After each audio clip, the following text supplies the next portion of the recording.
Bonjour à toutes et bonjour à tous. Tout de suite, je tiens à vous dire que si vous avez une sorte de sensation de déjà entendu, c'est normal. Je refais la capsule sur les transits de Mercure et on va dire leur sens général. Voilà, la dernière fois, j'étais, on va dire, au 36e dessous. Je vais citer Orelsan. Dans Différent, il dit je mets tout sur le dos de mon jumeau maléfique. Et bien moi, je pourrais dire je mets tout sur le dos de mon jumeau neurasthénique. Voilà. Et puis la dépression, c'est comme l'alcoolisme, je pense.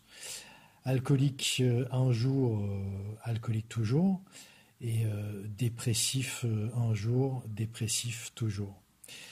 Bon, on va remettre le happy face, on va dire, on va se remettre en mode happy face. Je vais vous refaire cette petite capsule.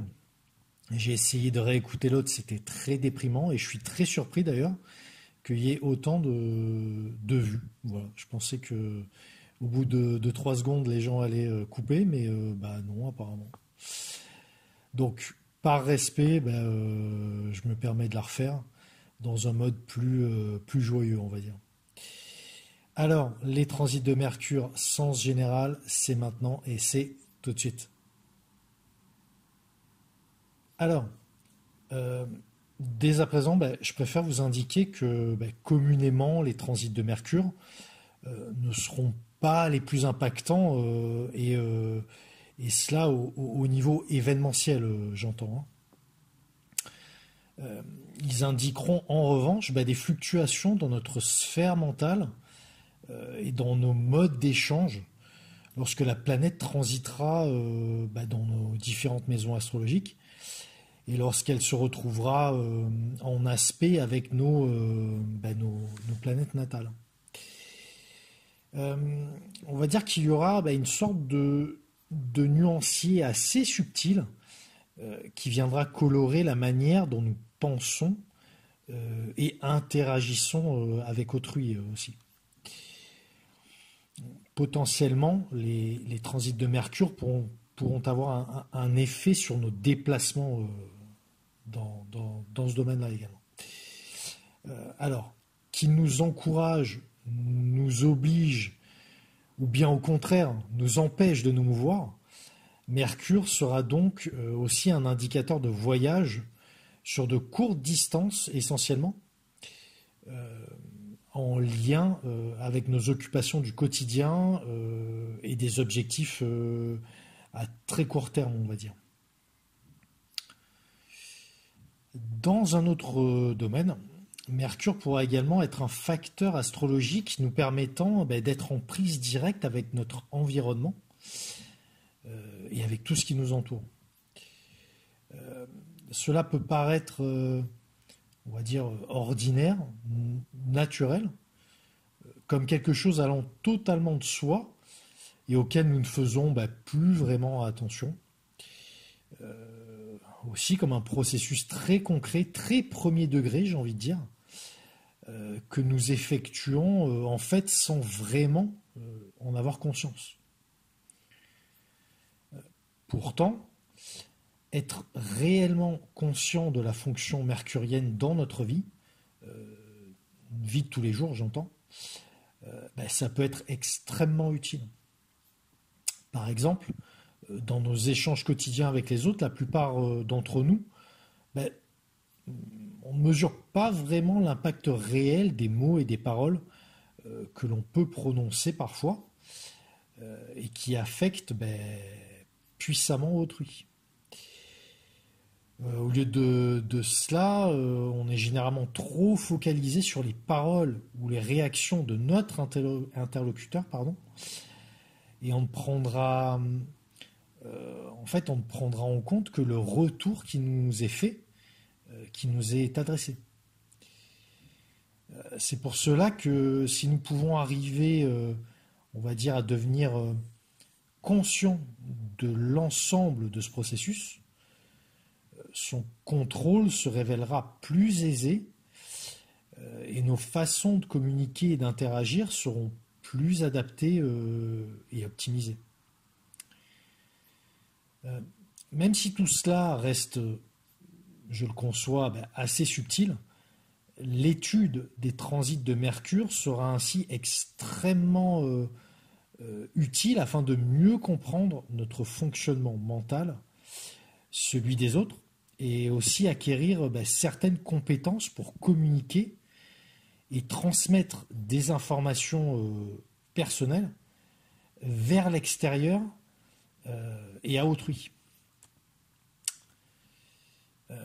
D'autre part, Mercure va également être en lien avec les échanges concrets et autres communications virtuelles que nous pouvons émettre ou recevoir.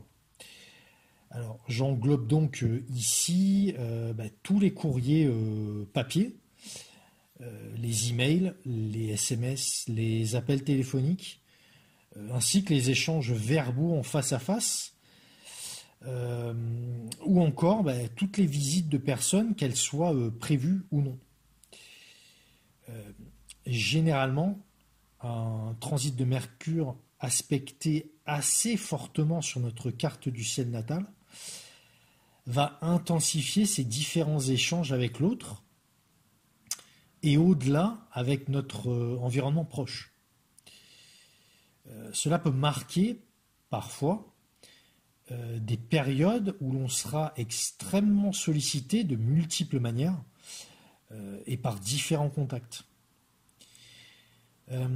J'aime bien en fait rattacher la notion d'effervescence mentale, intellectuelle à la planète Mercure et la voir en fait comme un élément déclencheur permettant de s'ouvrir sur le monde et principalement sur les autres êtres qui le composent. Pour conclure maintenant cette petite présentation de Mercure et de ses influences que nous pourrons recevoir grâce à ces transits, il est également important d'indiquer que la planète nous donnera l'opportunité d'effectuer des réflexions assez intenses concernant des points qui nous sont très personnels. En effet, certaines périodes durant lesquelles Mercure viendra activer des énergies contenues dans notre thème, ou bien plus spécifiquement lors de ces phases de rétrogradation, cela nous permettra surtout d'approfondir et revenir sur des décisions personnelles, des choix de vie plus larges, des engagements aussi, des projets afin de mieux les préciser ou les revoir, les repenser justement. Mercure se révèle donc être un outil assez précieux pour nous accompagner dans nos activités quotidiennes et sur différents, on va dire, points de contact, points de liaison que nous pouvons avoir avec l'autre et avec le monde dans lequel nous sommes pleinement intégrés. Donc voilà pour cette petite présentation de ce que peut nous réserver les transits de Neptune, dans un sens vraiment global, assez général. Je vous retrouve très très vite, là, je vais enchaîner directement avec l'interprétation des transits de Mercure dans les 12 signes du zodiaque. Je vous dis donc à très très vite. Merci encore pour votre écoute. Au revoir.